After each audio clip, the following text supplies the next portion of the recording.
Bismillahirrahmanirrahim. Assalamualaikum warahmatullahi wabarakatuh. Selamat siang anak-anakku semua, calon peserta didik kelas 10 SMA Negeri 11 Bandung. Kita panjatkan puji syukur kehadirat Allahil Robbi bahwasanya pada hari ini Ibu akan memperkenalkan diri kepada kalian selaku pemateri dalam kegiatan MPLS tahun 2020-2021. Alhamdulillah kalian sudah menjadi calon peserta didik di SMA Negeri 11 Bandung. Harus bersyukur dari sekian ratus orang yang daftar, kalianlah yang terpilih menjadi calon peserta didik SMA Negeri 11 Bandung. Izinkan Ibu memperkenalkan diri sebagai pemateri. Pemateri ini berjudul cara belajar efektif. Ya, baiklah, Ibu akan memulai materi yang akan Ibu berikan kepada kalian. Mudah-mudahan kalian bisa menyimak, menerima, dan mengamalkannya di dalam kehidupan sehari-hari nanti di sekolah maupun di rumah. Belajar efektif bagi remaja yang berkarakter. Apa itu belajar efektif? Dimulai dari pengertian belajar efektif, yaitu proses belajar mengajar yang berhasil guna, dan proses pembelajaran itu mampu memberikan pemahaman, kecerdasan, ketekunan, kesempatan, dan kualitas yang lebih baik, serta dapat memberikan perubahan perilaku kepada seseorang, khususnya kepada remaja khusus SMA Negeri 11 Bandung itu diaplikasikan dalam kehidupan sehari-hari agar nanti pembelajaran itu dapat menghasilkan sumber daya manusia yang unggul. Bagaimana faktor keberhasilan belajar? Dari hasil penelitian ditemukan bahwa keberhasilan belajar seseorang itu dipengaruhi oleh 70% faktor internal dan 30% faktor eksternal. Artinya, keberhasilan dan kegagalan seseorang dalam belajar ditentukan oleh faktor internal daripada faktor eksternal. Bagaimana supaya efektivitas belajar bisa meningkat? 1. Kalian harus mengenal dan memahami diri. Artinya apa? Kalian pahami apa kelebihan saya, apa kekurangan saya, apa yang harus saya kerjakan dalam belajar supaya belajar dapat berhasil guna. Kemudian kedua, melaksanakan teknik.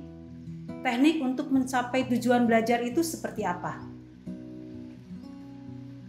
Selanjutnya, Ibu akan lebih membahas mengenai memahami diri tadi. Yang pertama, mengenali dan memahami diri adalah mengetahui dan memahami kelebihan dan kelemahan yang telah tadi Ibu sampaikan, baik yang ada pada diri sendiri, yaitu faktor internal, maupun yang ada di luar diri kita sendiri, faktor eksternal, ya, untuk pencapaian tujuan tersebut. Faktor internal. Faktor internal itu ada dua, diantaranya aspek psikis dan aspek fisik. Ya, aspek psikis itu terdiri dari intelektual dan non intelektual. Nanti akan dibahas lebih lanjut. Kemudian aspek fisik. Aspek fisik itu terdiri dari kesehatan dan kesempurnaan tubuh. Aspek psikis atau intelektual yaitu pengetahuan seseorang tentang kemampuan atau inteligensi yang akan sangat bermanfaat dalam pemanfaatan kemampuan tersebut seoptimal mungkin. Ya, biasanya itu inteligensi itu bisa dilihat kalau kalian mengikuti psikotes. Biasanya sekolah mengadakan psikotes, tapi untuk tahun ini kemungkinan besar psikotes tidak dilaksanakan berhubungan dengan COVID ya. Kalian harus belajar di rumah, jadi tidak dilaksanakan. Mudah-mudahan kedepannya bisa. Kemudian yang kedua, aspek psikis atau intelektual yaitu bakat. Apa itu bakat? Bakat merupakan kemampuan untuk belajar yang baru kelihatan bila seseorang itu sudah belajar. Bakat ini sangat berpengaruh pada orang yang belajar. Kalau orang tidak belajar, bakat tidak akan kelihatan. Artinya gini, seseorang misalkan dia bakat menggambar. Tapi kalau anak tidak belajar menggambar, itu tidak akan kelihatan bakatnya. Jadi bakat itu harus belajar dulu gitu ya. Artinya harus dipraktekkan. Bukan hanya saya mah udah bakat, tidak usah dipelajari. Enggak, salah itu ya. Selanjutnya aspek psikis atau non intelektual. Itu terdiri dari satu, minat. Apa itu minat? Merupakan salah satu faktor yang ikut menentukan keberhasilan belajar seseorang yang berminat dalam mempelajari bidang tertentu. Biasanya minat itu akan dipengaruhi oleh kesemangatan diri. Ya, kalau anak berminat kepada sesuatu, itu akan kelihatan kesemangatannya. Ya, untuk mencapai prestasi belajar tentunya. Lalu kedua, aspek psikis atau non intelektual yaitu kebutuhan. Ya, setiap orang tentunya punya kebutuhan tertentu, apalagi seorang pelajar. Ya, kebutuhan seseorang dalam belajar secara internal dapat dipenuhi yaitu melalui kebutuhan dasar, kebutuhan rasa aman, kebutuhan sosial, kebutuhan harga diri, dan kebutuhan aktualisasi diri. Ketiga, ambisi atau cita-cita. Ambisi atau cita-cita dapat diartikan juga sebagai keinginan, ya. Cita-cita di masa depan kalian seperti apa, itu faktor yang sangat berpengaruh terhadap keefektivitasan belajar juga. Ambisi yang cukup kuat untuk mencapai suatu tujuan, insya Allah akan mendukung keberhasilan dari pencapaian tujuan tersebut.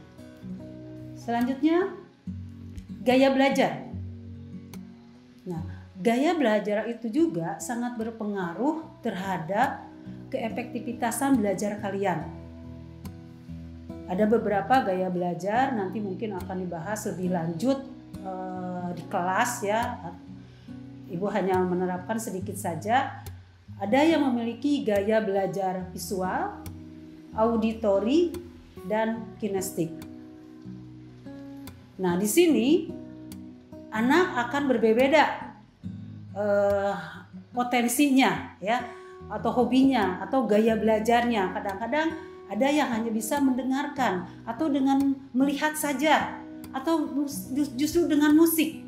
Nah, itu akan berpengaruh juga terhadap keefektifitasan belajar kalian, gaya belajar, sehingga proses belajar akan berjalan dengan efektif. Kemudian kebiasaan belajar juga, kebiasaan belajar kalian di rumah seperti apa, itu akan berpengaruh juga terhadap pencapaian belajar yang efektif.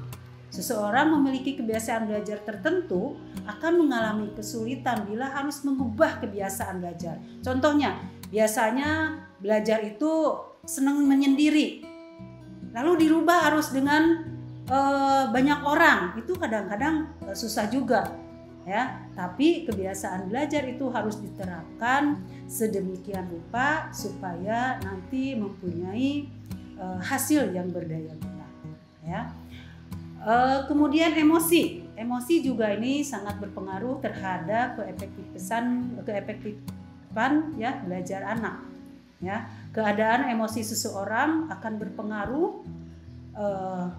kepada hasil belajar itu sendiri. Kalau emosinya lagi terganggu, otomatis hasil belajarnya akan jelek, ya. Selanjutnya Ibu akan ke aspek fisik.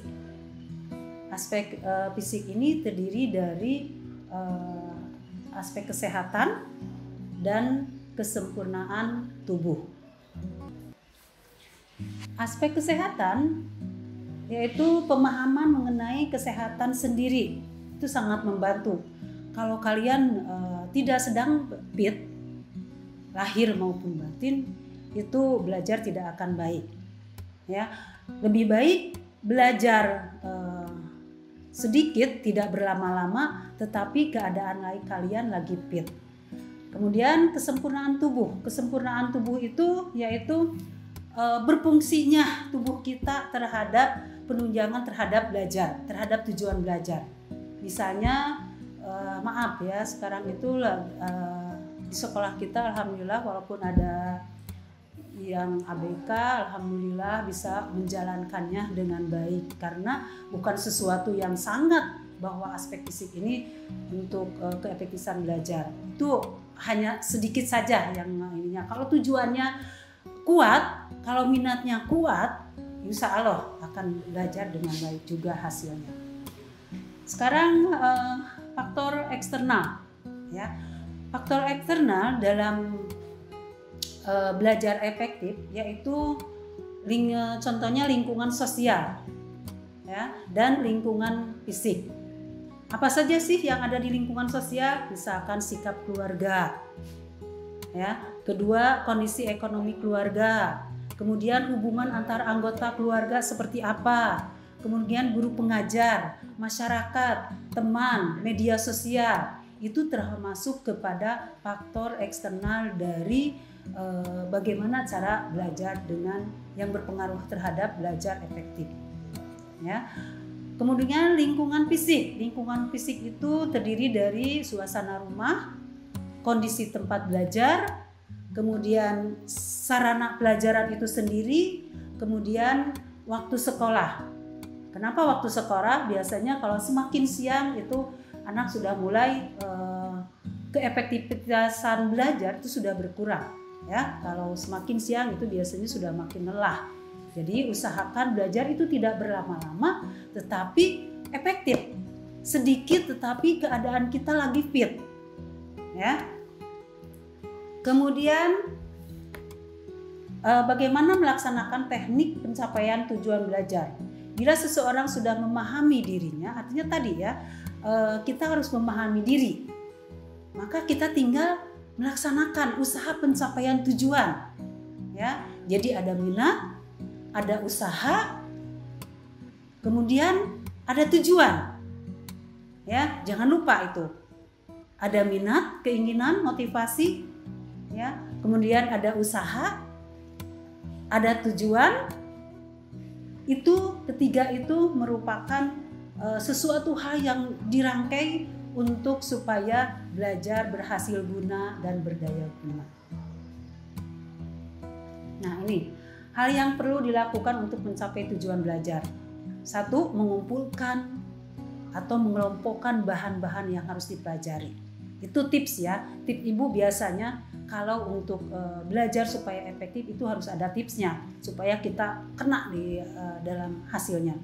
Satu, mengumpulkan dan mengelompokkan bahan yang harus dipelajari. Kedua, membagi waktu, ya, membuat jadwal belajar.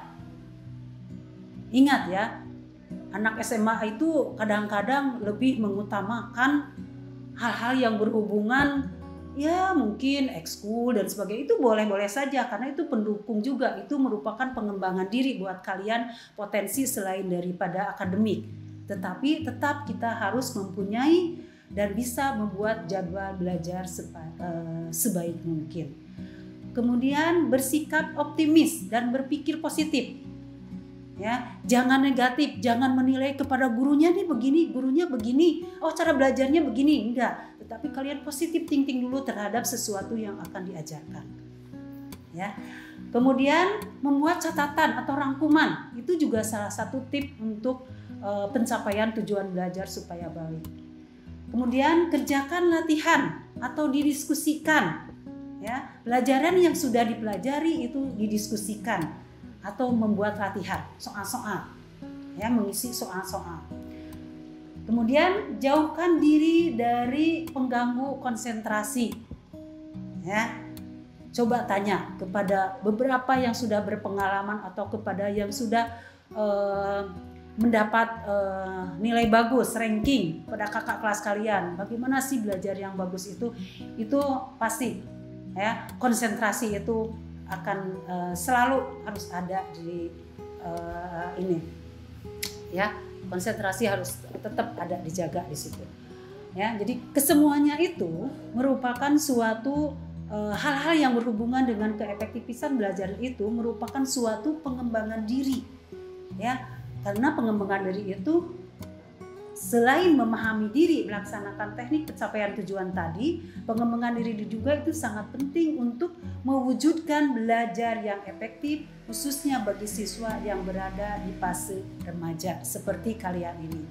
Ya, fase remaja itu tentu tahu, yaitu antara 11 tahun sampai 19 tahun, di mana masa-masa remaja yang paling sangat dominan, paling dirasakan kurang dan lebihnya itu ada di batas-batas usia SMA, ya, yaitu masa batas kalian.